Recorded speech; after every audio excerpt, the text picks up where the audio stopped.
Welcome to a Leader's Journey podcast. I'm your host, Joel Gunn. We're live here in Colorado with my friend Bob. Bob Rockwell was on the show with us a few months ago. And Bob, you may not know this, but your podcast was probably in the top 10 of all time viewed. So, oh, wow. Yeah, a lot of people were interested in what you had to say. More popular than my own family. But yeah, welcome back to the show. Thank you. Thank you for taking time out of your busy week to hang out with me for a few minutes. No worries. We were talking before the show, leaders tend to be positive. Yes. That's why they're in leadership. And so when we talk, we communicate. There's a reason we choose to do those in positive ways, but yet there's negative aspects. There's bad leaders. There's things that aren't so good. I was just wondering if you had any thoughts on that. Yeah. And let me go back and reflect on the first thing you said. The reasons that most leaders are positive is that when you think of it, the alternative is not all that palatable. You have no choice. If you're going to lead people, no one wants to follow a curmudgeon. No one wants to follow a naysayer. No one wants to follow a dream assassin. So for the most part, it behooves you to be positive. If you're going to be a leader, and especially if you're going to lead any kind of an organization, you darn well better be positive, because everybody else is going to be, or a good number of people are going to be negative. And as an executive, most people come to you with issues and problems, not, hey, this is a fantastic opportunity for us to consider.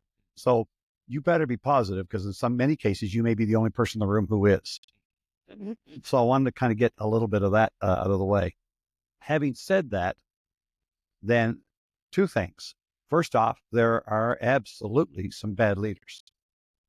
And there are absolutely bad situations that can happen to leaders, good or bad.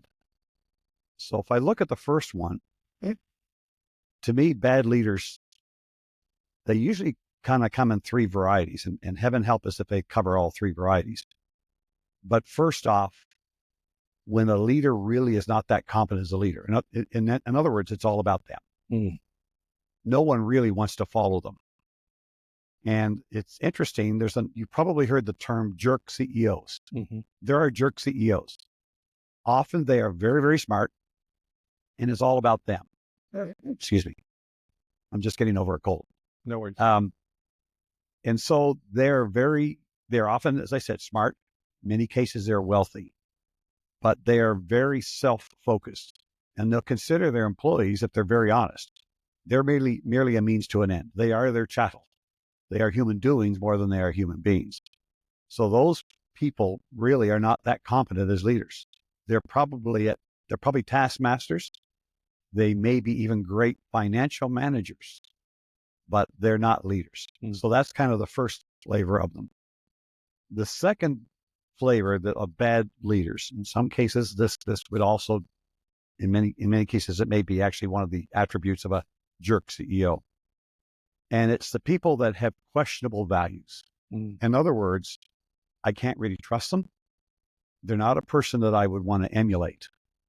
They're not a person I definitely want to follow, because quite frankly, they're either not appealing, they may even be downright ooey, to use a technical term. So that's kind of a second category of a bad leader. And then the third one, and the one that's probably just as visible, is when you get a leader who, quite frankly, doesn't care about you at all. They worry about them, their business, and so on, and you are merely a means to an end. And quite frankly, if you don't want to be here, there's other people that'll come work here. You're easily replaced. So those three things, they're really not competent as leaders. They're not leaders. Second thing, they have questionable character or values. And the third thing is they really don't care about them. They don't care about their people. Those are what I would call bad leaders, jerk CEOs. And if you think in your mind, and I won't name any names, obviously, but if you think in your mind, people that you've heard might be jerk CEOs, they unfortunately possess one or more of those negative attributes. So what if somebody's in the viewing audience and they go, I actually think I kind of have some of those attributes. Okay. As a leader? Yeah, absolutely there is. First off, you just said one of the key things. It's awareness. Life is, I tell people this all the time. Life is merely awareness and choice. The moment you become aware, you make a choice. And most jerk CEOs or most jerk leaders are aware of the fact that they are that. But if all of a sudden, to use your example, oh my gosh, I are one. Mm-hmm. What do I do about this? Well, you just did the first step. First one is I am one. Second step is I don't want to be one any longer. Then the third thing, this is where it gets really tough. Let's say that I'm that jerk leader. You know something? I've been a jerk. And you've got to stop and think about what is the thing that triggered me to say, I don't want to be one anymore. Many cases, it's a life-altering event. Something has happened that says, oh my God, I'm a jerk. So now the third step of this is, so I admit it. I don't want to be anymore. Now here's the tough part. I am going to move heaven and earth to be the opposite of what I have been to this point. This is why this is difficult. First off, you're truly changing your nature. And even though you think you may have changed, no one else believes you because they've known the Bob 1.0. They don't trust the Bob 2.0. So that's the cross I bear. By being a jerk CEO, I'm bearing that cross that people don't believe me. And so this makes it difficult because every single day I'm in the fishbowl and people are looking for the old Bob 1.0. Mm-hmm. And the first negative thing that happens, they're going to go, see, I just knew it. There's the old Bob coming out, and I got to start all over again. That's the cross you have to bear. Is there anything that the jerk CEO could do to convince the team, like, if you catch me doing this old thing that I've repented of, I'm not perfect, I'll probably do it again. Like, is there a path? And in fact, you just intimated at it. To restore any kind of a relationship with anyone, it takes two things. It takes humility and sacrifice. Humility says, I actually give up my right to be right. It's not about me anymore. So I'm going to go in complete humility and say, guys, I'm going to admit, you said it earlier. I'm aware I've been a jerk CEO. That's not the life I want to lead. That's not the legacy I want to leave to my kids, to my family, or to my company. I want to be different. Would you guys actually help me do that?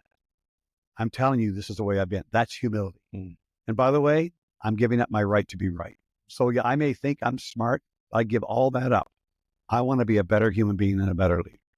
So that's the first thing it takes is humility. The second thing it takes is sacrifice. So not only do I have to give up my right to be right, I have to be willing to sometimes be wronged by the people because I have to realize they're not going to believe me. And they're actually going to cast disparaging remarks my way, and I deserve it. So I'm actually willing to be wronged by the people that I now care about. That's not easy, Joel. Think of that. By the way, that's not just the formula by which you become a better leader. It's the formula by which you become a better husband. If you've got a challenge with your marriage, it's the formula by which you become a better dad or mom. If you're a mom or dad CEO, it's interesting. It's always the same formula. And that's why it's so difficult. It's not behavior modification. It's a heart change. You get to coach a lot of high-level executives. Yes. Larger companies. Typically. Do you see any difference in those executives than, say, a smaller mid-size company executive? Do I see a difference in them? Yeah. Sure. From a person standpoint, they're the same. They put their shoes on one at a time, the same as everyone else. However, the stakes are different. Generally, in a smaller, let's say either it's privately held or it's closely held. Maybe it's a small PE or VC firm that owns you, and you're fairly close with the owners.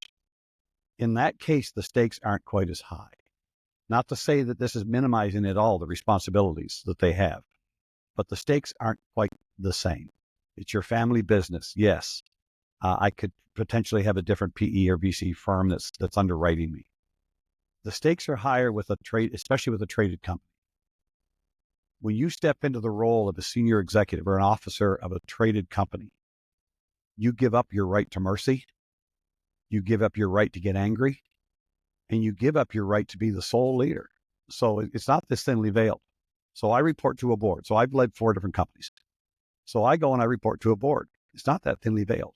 Rockwell, you will do what we ask you to do or your replacement can. which, by the way, is one of the reasons that almost 30% of the CEOs changed over last year in the Fortune 500.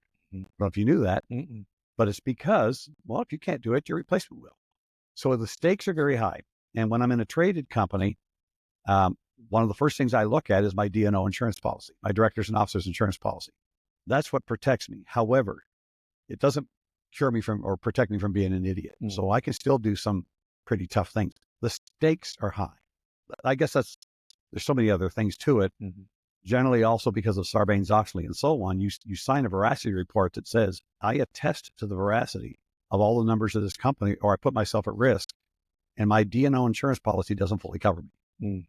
So it's a high risk game whenever you get into the larger, especially traded companies. It's totally different to be a traded corporate executive than in a smaller one. And it's not to minimize the absolute responsibility of both. It's just different. What about people skills for the big companies, the huge corporations versus the people skills needed to lead the smaller companies? That's a good question, Joel. I have to think about that. My first response is my first thing comes into my head is that they're really the same. And I'm trying to think, is one mitigated more than the other? In a bigger corporation, certainly you have far more people that are involved with the stakeholders. Stakeholders being, let's say I'm the CEO of a company. I can't swing a dead cat without hitting a boss. They're called stakeholders. Now, the conference board would tell you there's about 92 distinctly different stakeholders that a CEO reports to. So when all of a sudden I've got all these bosses and all these people around me, maybe my people skills, first blush, maybe they're not quite as important, but I'm not sure of that. It's just, I think smaller companies, you have to wear more hats. And also, especially if it's my own company, for example, I own my own company now. This is my brand, darn it. And I do everything in my company that needs to get done. Yes, I've got people to help me, but darn it, this is me. This is my brand, my life. So my relationships with everyone are absolutely golden. But as I was asking the question, I was thinking about, I've had clients that have, say, 100 to 300 employees. Yeah. And they pretty much know everybody. They probably know them all. Right. And they've got to be able to relate to, anybody in the organization, or they choose to relate to anybody in the organization. I like what you just said. Whereas if you're the CEO of a very large company, you might have, of course, the board that you report to, annual shareholder meetings, those kind of things. But direct reports, you may have 5, 10, usually between 5 and 10. And those people are all playing at a high level, as well. So just like you described, if you don't do what the board's asking, your replacement will. Well, it's kind of that same level when you're at that, vice president level or executive vice president level. You get this done, or for your replacement will help. And so it feels like, or Hollywood's portrayed, that the people skills are different. But then I hear leaders, that I admire say, if people don't want you to rise to levels of leadership, you won't. Right. There's a number of leadership adages, and that's one of them. The other is that the more things come to you, the more things will. But you're making me really think, Joel, with that question, because, and maybe I'm a different kind of an animal.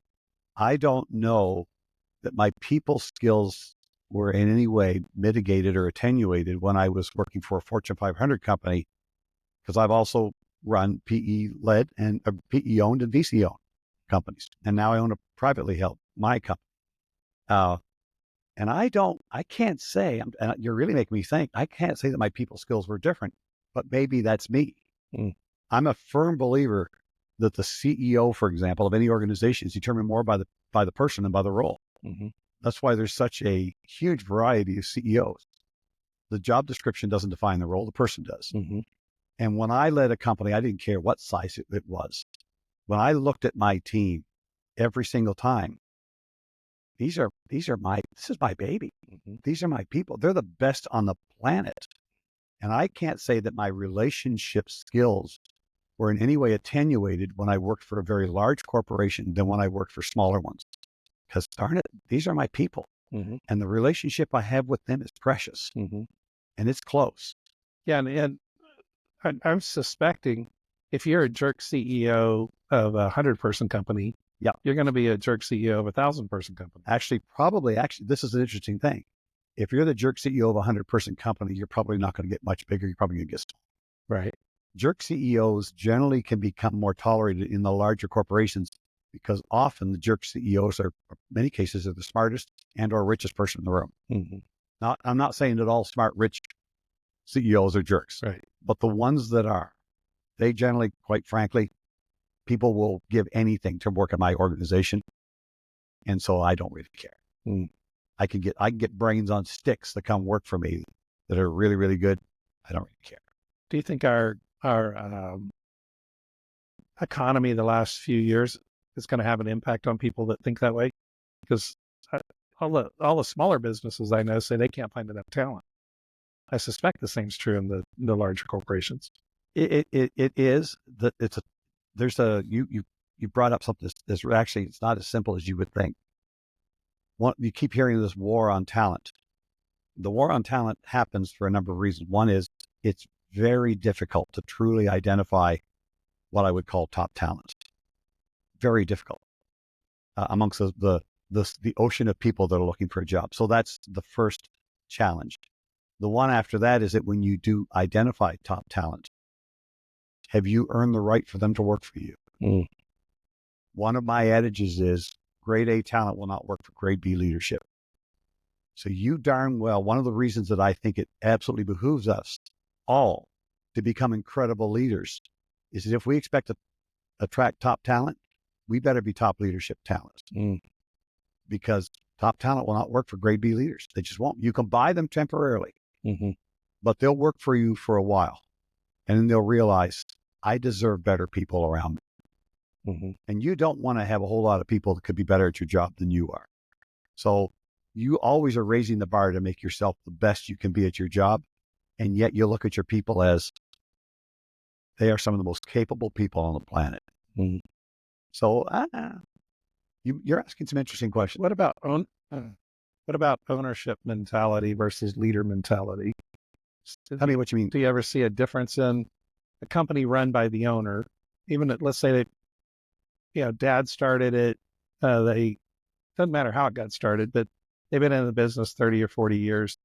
That they can't get fired. No, they could go out of business. No, although sometimes you get enough hue and cry from the employees that suggest we'd like a new leader. Yeah. And I'm just wondering if those owners play by a different rule, or do the ones that you've coached and consulted from the standpoint of how do you mean? Well, how they treat their people. Like I own the place. Nobody can fire me. I don't have a board to report to. I don't have shareholders to report to. Yeah. And you see this a lot, especially with the smaller entrepreneurs, which I don't work a lot with, but they're highly technical skilled. And you mentioned what triggered this thought was you mentioned, well, I don't have to put up with this. Yeah. I'm very technically skilled. I'm as good as my boss in most areas, and I'll just go do my own thing, and and then sometimes that creates a nice lifestyle. They don't grow too big, and that's great. More power to them. That's a self-fulfilled prophecy. Some of them end up growing, to larger, despite themselves. Yeah. And so I'm just wondering if your experience has been that those leaders, do you think they treat people better to continue to grow the company than a typical CEO would, or do you see a difference? I think it's completely disconnected. I think what you're asking is the question. They're not connected. Okay. If a person decides this, remember I went back to, again, life is awareness and choice. You make a decision as to what you value. You make a decision as to what your values are within your organization. If you're a brain on a stick, super technical, propellers just a flying, and you're brilliant, and you just want people, leave me alone. I can build and create anything. And pretty soon I build a $50 million little enterprise, and I've got a whole bunch of brains on sticks that are working for me. And quite frankly, I just go and I pay for very incredible talent. Mm-hmm. Not the best lifestyle, but boys, if you got a whole bunch of brains on sticks, this could be fun. But there's your legacy. That's who you are. Don't expect to say, oh, I can find 5,000 of these kind of people and I create a great company. Because no, after you get to a certain size, now all you've got is 5,000 independent brains on sticks doing their own thing. You no longer have a vision. You have division like you wouldn't believe. So I think the people skills are independent of the organization. You decide what your strength is. I believe that the whole purpose of an organization is to create an environment where you actually attract phenomenal people and encourage them to be their best, and then see what kind of cool stuff can happen. You can change the world. The old pinky in the brain. We're going to change the world. It's not one person, it's the whole team. It's just how you kind of choose to look at it. Yeah, like as we It's choices you make. As we said at the beginning of the podcast, as leaders, we love to camp out in the positive. Yes. But you mentioned the word division. You're going to have a lot of division in the camp. Yeah. When you see division rising up in an organization, what have you found have been effective ways to address division or strife? Because I know just give you a second to get your answer ready, but there's a large company here, at least one here in the U.S. that if there's any hint of division or strife, you're fired on the spot. Like they just they don't tolerate gossip. And it's a well-known organization. And if you're aware of who they are, you know the name already. But, and they've caught a lot of flack for having that policy in place. Sure. But what's been your experience? What are ways to address that or stamp it out or mitigate it? Or, well, first off, you recognize that you've allowed it to happen. Today's problems are a result of yesterday's decisions or indecisions. So let's start with that premise. So guess what? If I'm the top of the company, if I'm the president or CEO or any senior executive of the company, I'd put my hand up and say, I have to own this. I have enabled or allowed or tolerated division in my company. Division is really simple. It's multiple visions. A vision divided is division, right? A vision multiplied is multi-vision. So I've allowed that to happen. I've allowed these little fiefdoms to go. And quite frankly, I've maybe got 5 different cultures going on in my organization. I own that. So there's the first thing. I have to own it.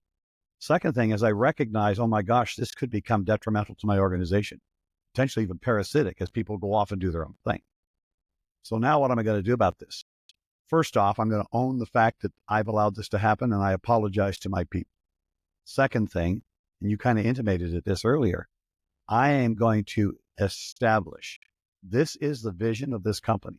This is who we stand for. This is why we exist. This is who we are. And darn it, as your president or as your CEO, this is who we're going to be going forward. So I own it. I apologize for it. But now this is what we're going to do. And I have to address each case where there may be still, hey, I don't believe you, or I don't care. I've been operating this way for 8 years. I'm going to keep doing it.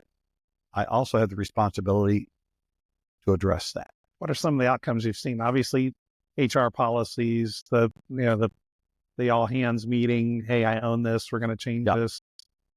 You've probably seen people fired. Like, what are various things that you've seen happen? Well, the very first thing. So now you go into the steps. Now remember, I used to do turnarounds. So I would often walk into a company where, first off, I am not the most knowledgeable. I am not the SME. Never have been. Never will be. All the companies I led were totally different industries. So I walk in, all the talent in the industry is in the room. My job is to get this room working together as a team. The first thing I do is I meet with the senior team and I assess them rather quickly. I'm very direct with them. I've been brought in because this company has an incredible opportunity in front of it.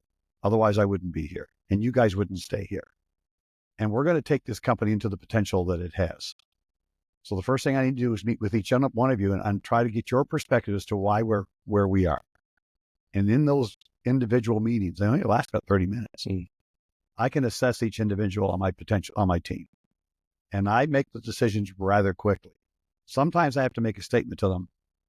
Sam, it seems like you're being a bit challenged with where we're going. Do you believe you can stay at this company and function positively? Because if you are not an ombudsman for the future where we're going, it's not going to work out for you, Will, for here. Can you do it? I'm not talking behavior modification. Sam, can you be an enthusiastic, exhibitor and leader for where we're going? It's yes or no. And if he says yes, and he is, fantastic. If he says yes and he becomes not, I will get him off the bus pretty quick.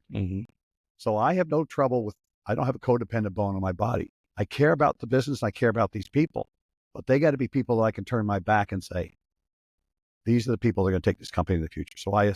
So now I assess and decide, think I'm pretty well there. Have I got the senior team that's going to take me forward? And I'll address that pretty quickly, especially if I've got one or two people that are the bad apple. And it's either I'm going to point out to them directly, here's what I expect of you. It's not acquiescence or behavior modification. You're either going to be a raving fan of where we're going, or you owe it to yourself and this company to leave. How can I help you? Right. So that's the first step. So I get a 100% team that this is my team. Second thing I do is now we work together as a team to map out our future. We're going to get together off site for a couple of days, and we're going to come to an agreement. We're going to actually determine what this company is going to be, what its vision is going to be, how we're going to operate, what we're going to stand for. And every one of us are going to own that before we leave that room over those 2 days. Every single person. Otherwise, you need to go do something else. So now we've recast where the company's going to go. And I've got a team of pretty excited champions that are ready to go for it. Back to your comment about being positive. There's no other alternative. Next thing I do is I tell our people internally. And in many cases, what I'll do is I'll apologize for the leadership, even though I may not have been here. Guys, we have done you a disservice. There's an incredible opportunity in front of us, and we're going to go after it. And I want you to hold us as a senior team accountable to making us do this. So now internally, we're casting the vision, the values, what we stand for. And now we start to put together the strategy to take us forward. And you're in the fishbowl. So it's communication.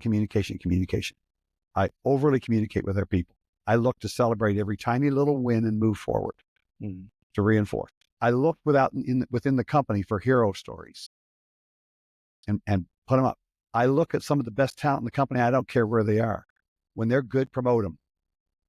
Give them the chance to take it forward. It's not that hard. It just takes determination and strength and the courage to do it. That's all it takes. As you've coached executives, I'm sure you've gone into scenarios where the bad apple's been in place for many years. What are your thoughts around, and this happens in small companies, big companies, it doesn't matter. What's been your experience? Why do they leave them there? Why did the leader not address it? It can be a couple big reasons. First off is that they're the founder owner and it's grown beyond their capabilities. They maybe were the person who had the skill to do this, but quite frankly, they should not be leading an X billion-dollar company. But they just did it because that's the way they are. So they left themselves in there, especially if it's closely held or a family-run business. Who else is going to do it? Well, let's just leave them here. Unfortunately, here's what's typically going to happen. This is why the majority of, you probably heard this, the majority of family businesses only last one generation. Most of them are destroyed in the second generation for two reasons. One is the founder refused to create the next generation of leaders, including, especially if it's a family business, the kids have probably been through the success, somewhat spoiled, coddled, and so on, and to the point where the founder, mom or dad of the business, has said, no way the kids are going to be able to go through what I did. And they've kind of written them off. It's kind of interesting. Sometimes when I take over a company that's been pretty successful family business, I end up not just coaching the founder CEO to become a better leader. I end up coaching the heir apparent in the family. When they said, no way in hell Junior ever going to lead this company, but would you like me to work with Junior to see if she or he could? That's kind of fun. But anyway. Yeah. I don't know if I answered your question or not, Joel. Yeah. Let's go a little more specific scenario. Vice president doesn't get rid of a director or a manager. What have you found? What's holding? Why do they not make that decision? That's the first question. Why is, Mary Schmuckatelli still here?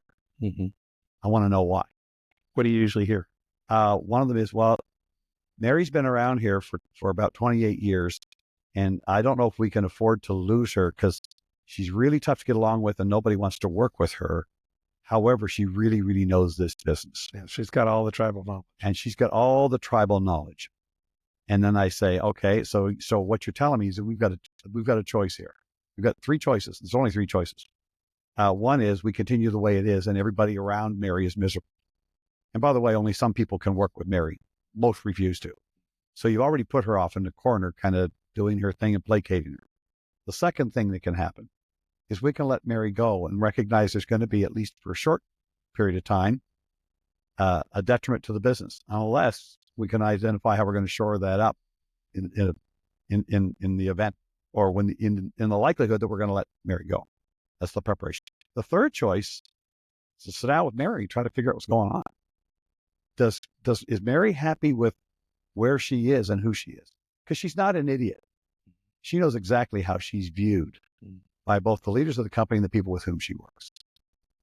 Maybe she just needs someone who believes Mary could be different and will give her the grace and the ability and the help to help her be different. But those are your only three choices. And if you want to continue the way it is and you're not going to address it, you probably don't need my help. You've already decided your future. Mm-hmm. So my experience, and it sounds like your experience has been similar or the same, is it's really a fear. A fear and or a believed inability Mm-hmm. to do it. You know, think of the two axes. You often think, is the person willing? Is the person able?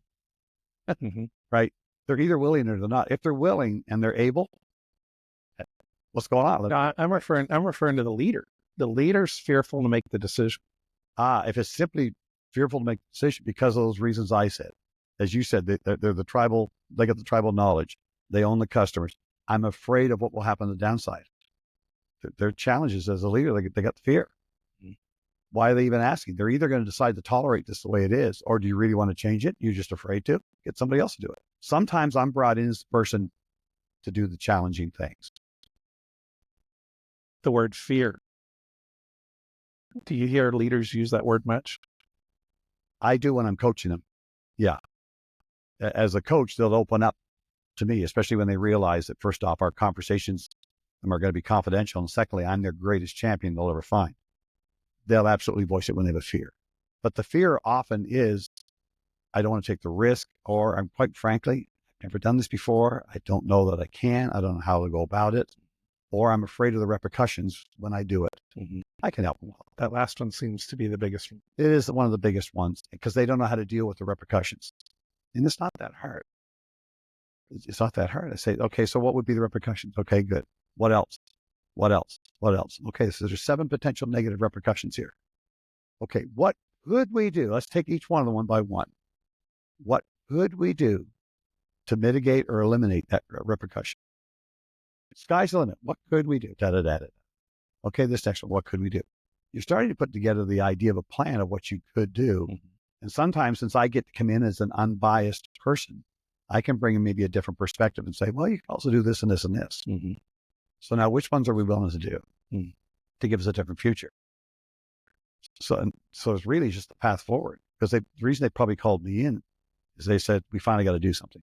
Do you think it's harder to make those? Do you think it's harder to make changes in a big company or in a small company? You think about that. Because I got no problem making changes in either one. I'm thinking in some cases, you do go in, and it's one of the questions I often have when I go in and take over a company. Are there any sacred cows? And I want to know why. So in some cases, if HR rules the roost and HR says, oh, we can't do this, we can't do this. Well, first off, legally, yes, we can do this. It's amazing how in many cases I'm brought in to do things that were possible for us to do before because they're afraid of HR or whatever the case may be, whatever the boogeyman is at the time. That's often not a reasonable fear. They just, what they haven't had yet is discomfort gets them to the point where they'll go past that fear, rational or irrational. So I'll either drive them forward if I'm brought in to do it, or as a coach, absolutely I can help them do this.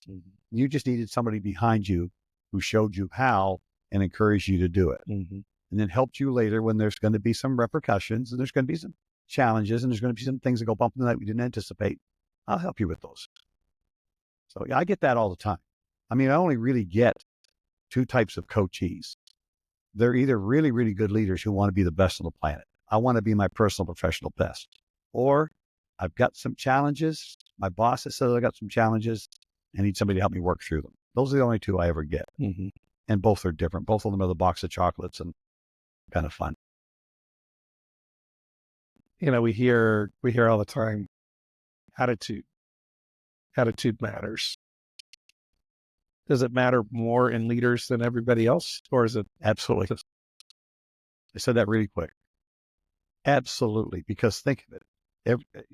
Everybody's an at-will employee. You look at your boss and you're going to say, "Can I tolerate that attitude? Is that a person I want to emulate?"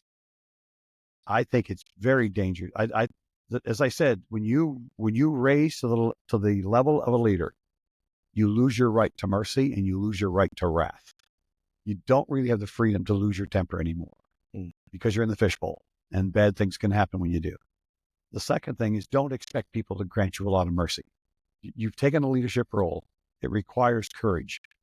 It requires you to do challenging things. You better have the thick skin and the determination behind you to do that. So